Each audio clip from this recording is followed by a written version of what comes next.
ఆసిఫాబాద్ జిల్లా కాగజ్ నగర్ పట్టణంలోని జ్యోతిబా పూలే బాలుర ఆశ్రమ పాఠశాలలో ర్యాగింగ్ కలకలం సృష్టించింది. సీనియర్ విద్యార్థులు అసభ్యంగా ప్రవర్తిస్తున్నారంటూ విద్యార్థులు ఆరోపిస్తున్నారు. ఈ విషయాన్ని తల్లిదండ్రులకు చెప్పడంతో వారు పాఠశాలకు వచ్చి ఉపాధ్యాయులపై ఆగ్రహం వ్యక్తం చేశారు.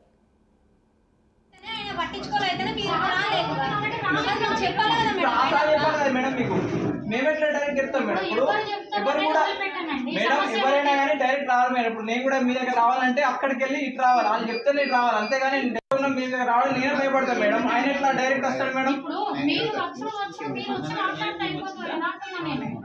నేను అనేది మీరు నాకు ఆల్రెడీ చెప్పి ఉండి నేను పట్టించుకోకపోతే మీరు ఇంత వ్యవస్థ తీసుకొని రావచ్చు. ఆల్రెడీ ఆ సార్లు చెప్తేనే ఆయన పట్టించుకోలేదనే మీరు రాలేదు, చెప్పాలి కదా మేడం. మీకు మేమెట్లా డైరెక్ట్ చెప్తాం మేడం.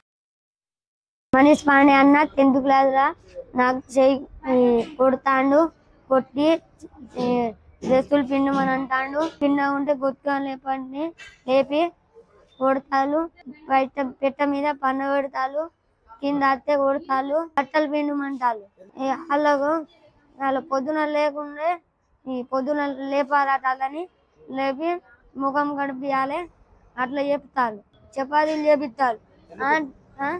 పొద్దున టిఫిన్ కాదు, ఆంటీలకు చెప్తే ఆంటీలు మేము చెయ్యం అని అంటారు. ఎన్నిటి కాదు ఇష్టం, ఎన్నిటికైనా లేవచ్చు.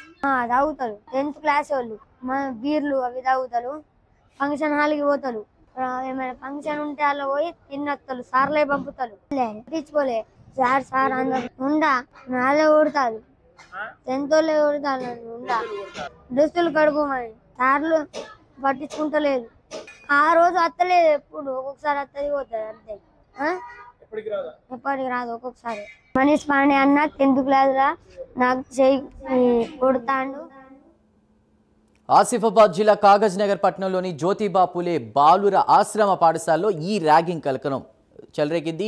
సీనియర్ విద్యార్థులు అసభ్యంగా ప్రవర్తిస్తున్నారంటూ విద్యార్థులు ఆరోపిస్తున్నటువంటి పరిస్థితి. అసలు అక్కడ ఏం జరిగింది ఆ డీటెయిల్స్ అందించడానికి మా ప్రతినిధి చంద్రశేఖర్ సిద్ధంగా ఉన్నారు.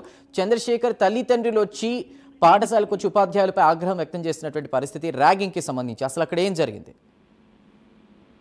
ఓకే చంద్రు, ఏదైతే కుమరంభీం ఆసిఫాబాద్ జిల్లాలో కాగజ్నగర్ పట్టణంలోని మహాత్మా జ్యోతిబా పూలే బాలుర ప్రభుత్వ హాస్టళ్లలో ఇటు ర్యాగింగ్ అయితే కలకలం రేపింది. సీనియర్లు తమను వేధిస్తున్నారంటూ అక్కడ విద్యార్థులు తల్లిదండ్రులకు చెప్పడంతో అయితే తల్లిదండ్రులు వచ్చి అక్కడ ఉన్న ఉపాధ్యాయులను అధికారులను అయితే అడగడం జరిగింది. దీనికి సంబంధించి ఇటు వివరణ కోరగా అయితే అక్కడ ఉన్న విద్యార్థులు అయితే తమకు సంబంధించిన సీనియర్లు ఏదైతే 10వ తరగతి చదువుతున్న విద్యార్థులు తమను వేధిస్తున్నారంటూ వారికి సంబంధించిన పనులను చేయాలని ఇటు విద్యార్థులు ఆరోపించారు. ఏదైతే 10వ తరగతి చదువుతున్న విద్యార్థులు అయితే తమను బట్టలు పిండాలంటూ, అదే విధంగా ఉదయం పూట లేపాలి, మేము చెప్పినట్టు వినాలి అంటూ ఇటు విద్యార్థులను వేధిస్తున్నారని అయితే ఇటు విద్యార్థులు అయితే ఆరోపించారు. దీనికి సంబంధించి తల్లిదండ్రులు ఇటు ఉపాధ్యాయులను ఆ వివరణ అడగగా దీనికి సంబంధించి ఇలాంటి విషయాలు మాకు ఇంకా ఎవరు అయితే చెప్పలేదు, మొదటిసారిగా వచ్చింది, దీనిపై మేము చర్యలు తీసుకుంటామని తల్లిదండ్రులు చెప్పడంతో అయితే తల్లిదండ్రులు ఆగ్రహించారు. దీనికి సంబంధించి అక్కడ